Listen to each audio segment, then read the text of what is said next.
സർപ്രൈസുകൾക്ക് മീതെ സർപ്രൈസ്. ഇതാണ് പരിശുദ്ധ കന്യകാമാതാവും വിശുദ്ധ ഔസേപ്പ് പിതാവും യേശുവിൻ്റെ ജനനത്തിന് ശേഷം അനുഭവിച്ചത്.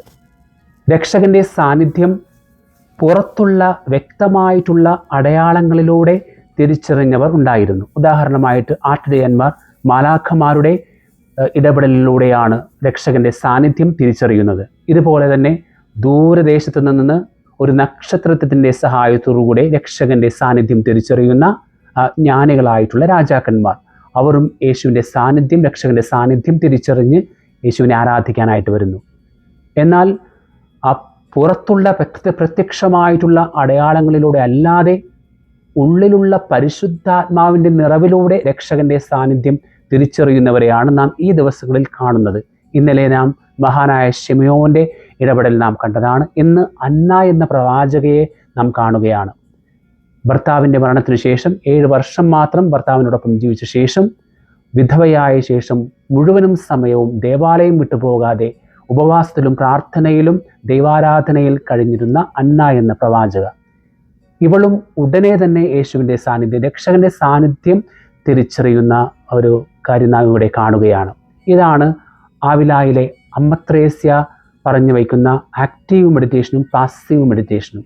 ആക്റ്റീവ് മെഡിറ്റേഷൻ എന്ന് പറയുന്നത് മനഃപൂർവ്വമായിട്ട് എല്ലാ ദിവസവും ദൈവത്തെ ഉള്ളിൽ അന്വേഷിച്ചു കൊണ്ടിരിക്കുന്നു.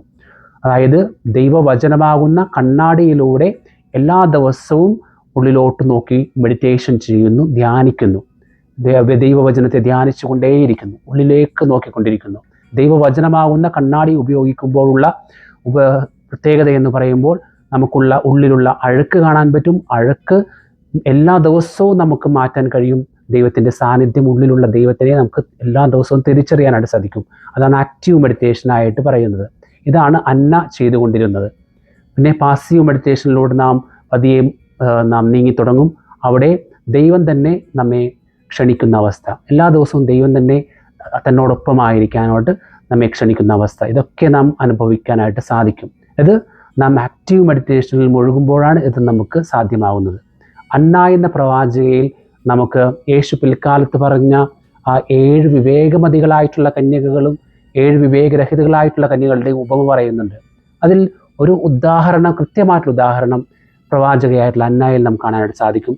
ഇത് തന്നെയാണ് ഒട്ടും അതിശയോക്തിയില്ലാതെ ഇതാണ് ഒരു അവിവേകവതിയായിട്ടുള്ള കന്യകയെന്ന് നമുക്ക് അന്നയെ നോക്കി നമുക്ക് പറയാനായിട്ട് സാധിക്കും. അങ്ങനെ ദൈവത്തിൻ്റെ സാന്നിധ്യം തിരിച്ചറിയുന്നവരായി നമുക്ക് മാറാം. ദൈവം നമ്മെ അനുഗ്രഹിക്കട്ടെ.